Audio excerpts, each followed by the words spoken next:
talk about your casting process and why did you want to do whodunnit and what did you expect the show to be? Sure. So I was working as a digital journalist in DC at the time. I'm originally from South Carolina, but was up in DC. And um, I just really hated my job. I'm going to be honest. It was just not a good fit for me at that time. So I was just, on my lunch break, was like searching on Craigslist and I saw an ad that said, hey, do you always try to like solve crimes, before the end of the show, or have you always been into mysteries? And I definitely have been. So I sent in an email, and the next thing you know, I get a hit back, and they're like, "Okay, we need you to record a video." So I like hired this kid to like shoot a video for me, and it was pretty crazy. I was selected as a finalist. I had to drop everything, including my job. So I quit that job. I flew out to LA. It was my first time ever leaving, like I've been west, I've been to like, Vegas, but I'd never been like to California. So it was my first time being out there. And I remember I was listening to like Party in the USA, like hop off the plane at LAX. I was like super Yeah. excited. And I played like a lot of like Snoop Dogg and just like trying to get like in that West Coast like mentality. And the once I got there as a finalist, that part to me was completely foreign because I'd never done anything like this before. And it was just, complete isolation. You were not allowed to like talk to one another. I definitely remember seeing Dana and like seeing other people like in the like cafeteria when we come down for breakfast or whatever, but it was just very, like you couldn't talk to anybody at all.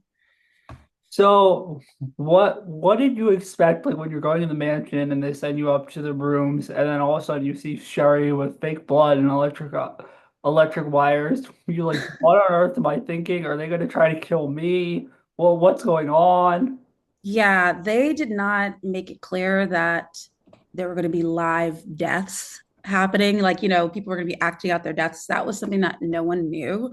So we were thinking, like, okay, there's going to be a crime. You're going to have to, like, figure out the clues type deal. But to see that, like, we didn't know that Sherry was actually a plant. Like, she knew that she was going to die first. We did not know that. So, like, when she dropped the glass, like, a producer had told her beforehand, like, hey, like, this is what you're going to be doing. This is your role. So, um, I didn't know what to think. I didn't expect it to be as realistic. Obviously, we knew that she was not dead, but we were told, just to like, play the game. And so we kind of kept it in like game mode. But yeah, it was a lot. The production value was way more over the top than I ever thought it would be, from the special effects to the makeup to everything.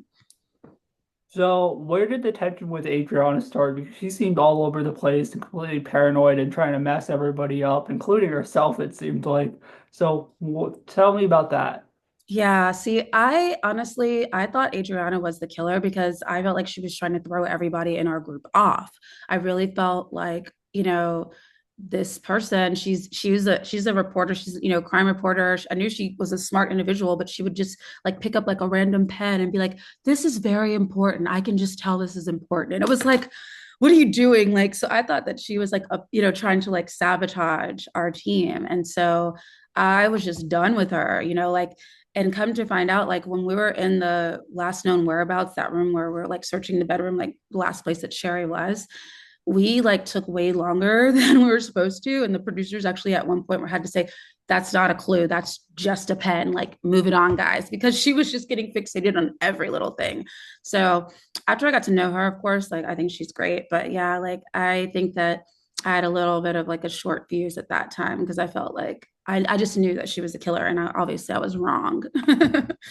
Yeah, so how did it feel when you saw that first crime? Because nobody wants to be the first boot. I bet that's like mortifying for anybody. And like you didn't have that much information, so what was that like? No, and it was really hard. Like I think like anyone going on to show, your number one thing is, I do not want to be the first one eliminated. You know what I mean? Like I really did not. So I was like in my room like mapping it out, like just trying to figure out like, okay, if her head hit the fish tank like this, and it had to have come from the back. But it was like a lot of little things that they threw in there to kind of throw us off. Like if you see a slingshot, you're not going to think that someone used a musket in a slingshot. You know what I mean? Like you're going to think that it was a gun, but we didn't hear a gunshot. So it was just a lot, and I just kind of went with my gut, and I'm just thankful. But when I got my name called first, I didn't know whether that was good or bad yet because it was the first episode, so I was like very nervous, but also excited and a little bit worried. Like, okay, like there are a lot of competitive people here. They're gonna want me gone so they can like, have that spotlight for themselves. Yeah, so how annoyed were you going into episode two when you had to wake up at 4:38 a.m.? That's what they said the time was, because I would need my beauty sleep. And then what did you think when Dante was on fire? Yeah, that whole thing was when I think it hit us all like this show is like really like crazy because I mean the way it works was, you have the spared card. That means you're still in the game. If you get a scared card, one of the people who receive a scared card is going to be gone. And at that point, it was Dante and it was Dawn. And so we were told, you're going to hear something, act as you normally would act. And we heard a fire alarm. So what do you do when you hear a fire alarm? You get out of the building, right? And so we were going out of the building. And Giles is taking roll, and we're waiting, like we don't see Dawn or Dante, so we're pretty freaked out. And I was hoping that Don would come out because he was in my alliance, So I was like, please don't let it be Don, like, and the next thing like you see this person like on fire and they're like running on fire. They fall down, and I mean, it was just crazy. They jumped into the water and falling at the top of the water. And, after the show was over and we are able to talk about it a bit more, I talked to Dante about it. And he said he was in makeup for, I want to say 11 hours, getting all of that intricate makeup done to make him look like super burnt. It was crazy. And I think it was that point that we all realized like this show is like really nuts and like nothing else that's on TV. And it really was. Yeah, so where did the tension with Cam start when he didn't tell you about the electric door that lit on fire? Because he did not seem to like you the whole game. Yeah, I don't know how it started, but let's just say the feeling was mutual. We both kind of rubbed each other the wrong way for whatever reason. I just felt like he was a little aggressive and a little bit of a know-it-all, and I just felt like I wanted to some people are just super competitive like right out the gate. Like I say, I put it like if you're on Survivor, he would be the one that was like hunting for the idol like on the very first day, you know what I Yeah. mean? So it's like, that's just not like my personality, and so I can't speak as to why he didn't care for me, but that's kind of what rubbed me the wrong way about him, was just like how aggressive he was. So why did you think Ulysses was the killer in episode two? Because I don't think he was doing too much that was really suspicious, but you seem to have your eye on him. Yeah, and I'm trying to put myself back into that mindset, but I really think it just had to do with who he chose to align himself with. I felt like, I get that both him and Cam were attorneys, so they kind of gravitated towards one another, but he was just so all into that alliance. It just kind of made me like question him because he's an awesome dude. You know what I mean? Yeah. So yeah, I don't know. I was way off. Like I never once guessed the killer correctly, so I was way off the whole Yeah. time. So why do you think that Chris, Cam, and Ulysses isolated you, and why did those alliances start to form to begin with? I really can't say, but I know that for me with my alliance, like with Dana and Gino and Melina, the people who I like kind of were drawn to, it was kind of an instant thing. And it's like you don't know anybody, right? So it's like you kind of just have to go with your gut. And I can't speak for their alliance, but the only person in their alliance that I like even had a connection with or even still do would be Ulysses. Like, we keep in touch on social media and stuff like that. And he's just a great guy, period, So, but I don't know. Like, I just think that for at least for me, it wasn't as strategic as it was like, who did I get that gut feeling that I could trust? Yeah, who did you like more too? Exactly. How Who was I drawn to? Who did I connect with? Exactly. how frustrating was it being so close to the last clue to solve the murder because you figured out like the 13 steps and you figured out the tape thing eventually? Because you were like a tough competitor, like you were always like the first one to solve like what was the first clue in the riddle, but you could never get to like the full answer. So how frustrating was that, especially like in episode three with Adriana dying? Yeah, I mean, it was just like I let's just say like I'm thankful that I had like some people that I could rely on for information because I was not really like, as they say, the math was not mathing for me for that one. And that's why I'm saying like it's so important, like who you align yourself with and who you can trust. Now, I mean, you could fast forward a little bit and see how that kind of backfired for me. And the episode where Ulysses' death, like, that was a huge missed opportunity for me. I think because there was just one little piece of information that I just couldn't make sense of. And that was, how did he get this bite, what looked to be a bite mark on the back of his leg? It was, two prongs. And the snake room, I never even, okay, so first of all, I'm not like afraid of snakes like that, but there were just like so many of them in one room. There were like, 20, 40 snakes crawling everywhere. And so I was just trying to like look on the ground, like, okay, what's the clue? The clue's somewhere underneath the snakes. I didn't want to touch them.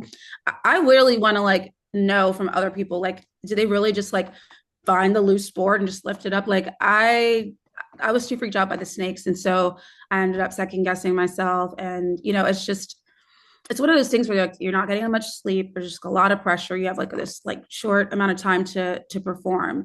And yeah, like I kind of blew it. Um, was there anything that we didn't get to see from the fight at the table with you and Cam, or were you just like, was that it? I don't know. Like, so that little back and forth, like part of it had to do with like, I guess like his sarcasm and just like, a lack of empathy. Like, I'm like trying to console my dear Dana, and he's just like laughing and joking about everything. But I do feel like I was able to get him back a little bit because when me and Dana had that double murder where we both died, he coincidentally Cam came to the morgue to to like see our bodies and look for clues. And so the producer set it up to when they were done, they were going to say like a phrase. And that was our cue to like scare the crap out of them, which we totally did. So when they said the phrase, we jumped up and went, rah! Like, and at that whole time, we're like, everyone's very still and not moving. And like everyone takes it really seriously, like when they're in the morgue. And so just to like get them like that and have the whole crew in on it, it was kind of awesome. I wish the cameras were rolling for that one. Yeah. So going into episode four, how difficult was it to solve Don's murder in the morgue? And what did you think when you actually saw him like in the morning show up? Because at that point you had never even seen everybody show up in the morning. Were you like, Yeah, "No, he's it gonna was die?" very bizarre. That was a little twist that they did on us. So they definitely got us. They kept us on our toes with that one. And I actually like had a very emotional time seeing Dawn in the morgue. I believe that was my first and only time visiting the morgue, as an investigator versus, obviously I was in there when I was the victim. But I really bonded with him. My dad was a retired cop. Dawn was a retired cop. Like we were out there in the yard throwing the football around, and we just had like this really, really, fatherly type relationship. So to see him there, I actually got emotional, and I was like absolutely no use to anybody during that examination because it was just freaking me out too much to see him laying there like that. I didn't expect it to be the case. I mean, obviously we know it's a game, but again, we're spent like when we're not playing that game, we're completely isolated. We're in our rooms, we're by ourselves, we're not allowed to hang out or talk to anyone else. And if you're anything like me, you start overthinking, and you just overthink everything. So I feel that like added to maybe some of the reactions that I look back now. I'm like, maybe I could have dialed that back a little bit. But again, I was in my 20s, I'm older now. Yeah, so how pissed were you when Lindsay was spying on you to get information and you figured that out afterwards? Yeah, I mean, looking back now, I feel like she was playing the game and she played it really, really well. She kind of just like stayed under the radar and made it all the way to the end like that. And she did really well, So I can't be mad at her for that. It's one of those situations where you just kind of have to get the information however you can. And if she felt like, people were not sharing with her what she needed. I almost wish that I like could have been a little bit more covert like that. I played the game really like loud and really like in your face, but like if I had it to do again, I wonder if it would have been more strategic to play it a little bit dialed back and like kind of dumb myself down a little bit and make myself a little bit smaller. That way I may have been able to blend in under the radar a little bit more. So how annoyed were you after you worked harder and not smarter and you followed Lindsay and you got all the clues just by following everybody and you didn't get all the information at the end? Yeah, it is tough. I'm telling you, it's tough. Like everyone was very much like, true to their alliances. And it's like if no one in our alliance got like the information or wasn't playing the game straight, then you had nothing to go on. You had no way to get the information. And I think that's what really hurt me and Dana, towards the end is like no one was giving us any information and we did not solve it on our own. So like, what are you gonna do? Do I gotta ask, how pissed were you that Cam survived and Ulysses died? Because if my enemy was at a 1 in 2 chance of going home, I'm not religious, but I'd be praying to the whodunnit gods, like send him home, get his ass out of here, goodbye. So I how annoyed were you know. with that? It was really, like I was really bummed out. Like I said, Ulysses and I were not like in an alliance, but we kind of had like this little side thing going on. And I definitely like, was stressed out, like knowing that, Ulysses was gone. I didn't know how things were going to shake out for us after that point. And I think it's pretty, ironic, I guess, that like his crime is the one that took me out as well because I was just unable to get it get it together for that one, like the snakes that I alluded to earlier. Yeah, so being from South Carolina, you obviously know that oleander is poisonous. I don't think anybody in the state doesn't know that.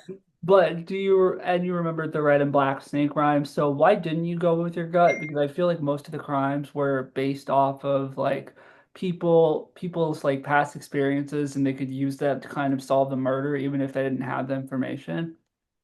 Yeah, I really just had nothing to go on. I mean, in my mind, like I knew it wasn't the snake bite, right? But it's just like what could it be? I had no knowledge of the board and the nail. Like I did not make it. No, I don't. I maybe Gino. I don't. I have to go back and rewatch. Like, do you remember if Gino knew about it? Because I just can't remember. But if he did not tell me and Dana. Like, we did Ronnie not knew know. about it. He did, Ronnie knew about it because Chris told him and but when Ronnie didn't share it with me or yeah. Gino or Dana. Yeah. See, and that's the thing. It's like, he made it. Ronnie made a strategic decision at that time. Like he was going to kind of like take a lead like a lead role and he cut his rest of his alliance out, so it's like I had nothing to go on. And just a little behind the scenes tidbit, this state your case, when we're in that the room and we're talking out loud and like trying to figure out how it happened, we're kind of talking to ourselves. That is not how they judged you. They judged you based on a written test. So before you it was either before or after you stated your case, I'm not sure which, but you had to go and you had to sit in a room and you had to do a little test and you had to fill out all the answers. And I just did not have the answer. And so it's like like what killed him? I didn't know. Like, I mean, I just could not understand how the poison got in his body. And I think I said something ridiculous like he had some poisonous chewing tobacco. Like, I have no idea. Like, I just said something nuts because I had no idea how the poison got into his system. Who would have thought that they would have put it in nails and then the board and to try to trick us with the snakes. So yeah, it was a lot and it was very disappointing. I really loved all the memes that came out though about the red touches the yellow, you're a dead fellow. The red touches the black, you're okay, Jack. And people still like will like comment that on my social media from time to time. I think that's pretty funny. Yeah, because you were pissed. You were yelling at everybody. It was pretty funny. But what's that feel? What's that I feeling like? was. What's that feeling like when you get the scare card and you're just literally waiting in the room and you're praying that like producers and like they don't tell you you're gonna die? I know. And I was like, I was hoping that it wasn't me. And because it was three people who got one, I was like, okay, my chances are pretty good that it's not going to be me. But yeah, it's kind of weird. Like that one move by Ronnie, like took like basically took out all of like the rest of us. You know what I mean? Like me, Dana, and Gino. You know, like it kind of just like whoop, like we're like it.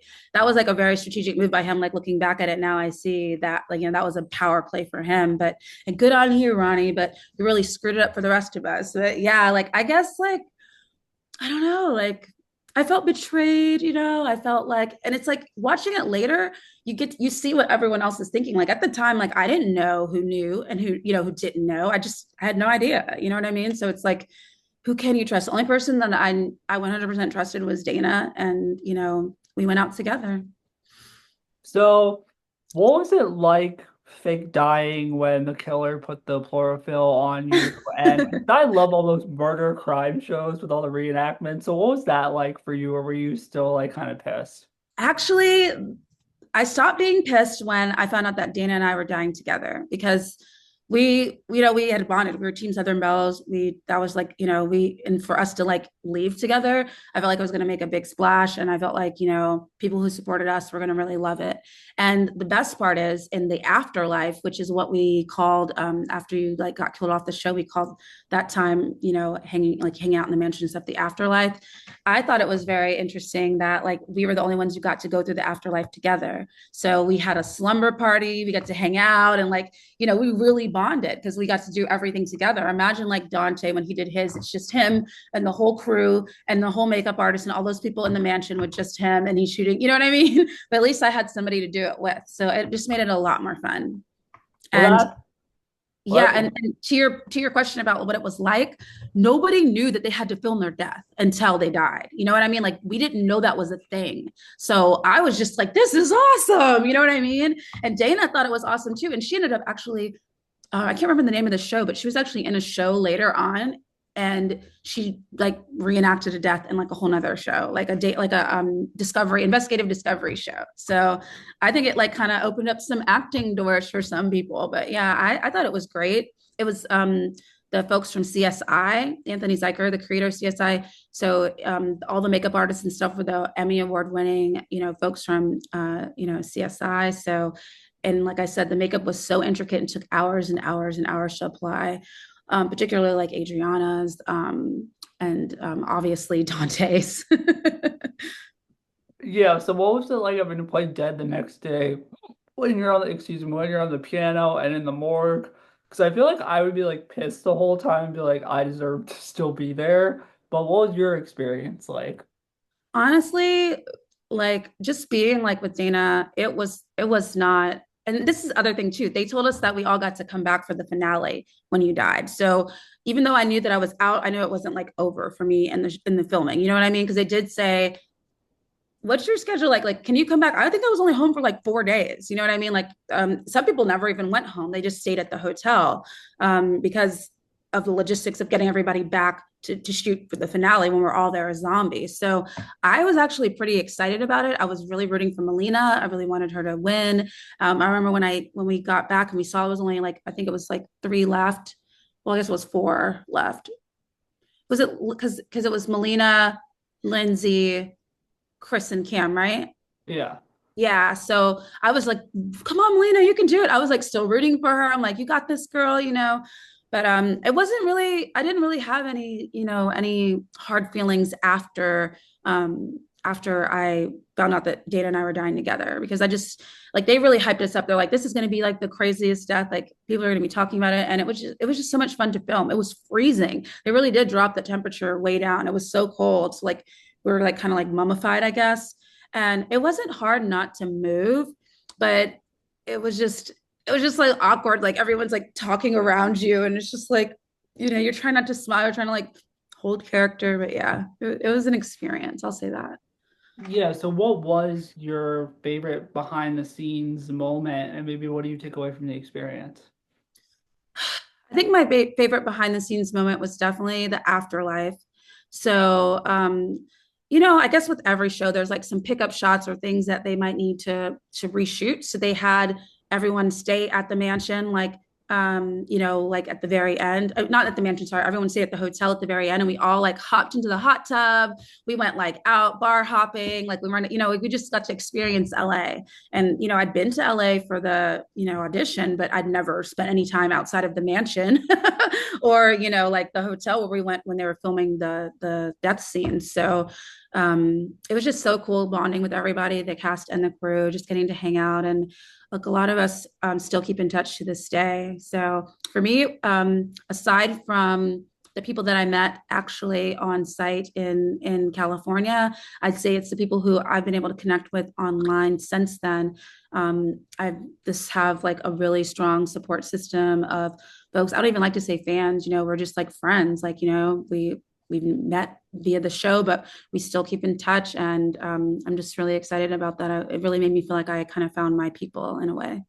Yeah, so I gotta ask, what was your relationship with Chris like, and were you shocked that she was the killer at the end? Because you never guessed her. Yeah, Chris and we never really talked very much. We never really like interacted much at all. And like I said, she played it under the radar. I definitely never thought that she was the killer. I mean, of course, it makes perfect sense now, but at the time, I definitely did not think that. And yeah, she played it. I think she played it pretty well. Yeah, so my last question is, what did you think when the audience actually thought you were dead? Yeah. So yeah, a lot of people, the show ended up going viral in 2013 when it came out because people took to Twitter and social media and were just kind of like saying, oh my gosh, they're really killing people on TV. This is crazy. So I thought that was pretty funny. I did not expect that reaction at all. Like I didn't think that people would think that, but I mean, like I said, they had like award-winning makeup artists and they really like went all out with like the flames and the explosions and the wild animals and everything. So I don't know. I thought it was pretty funny. And I'm glad it made more people check out the show.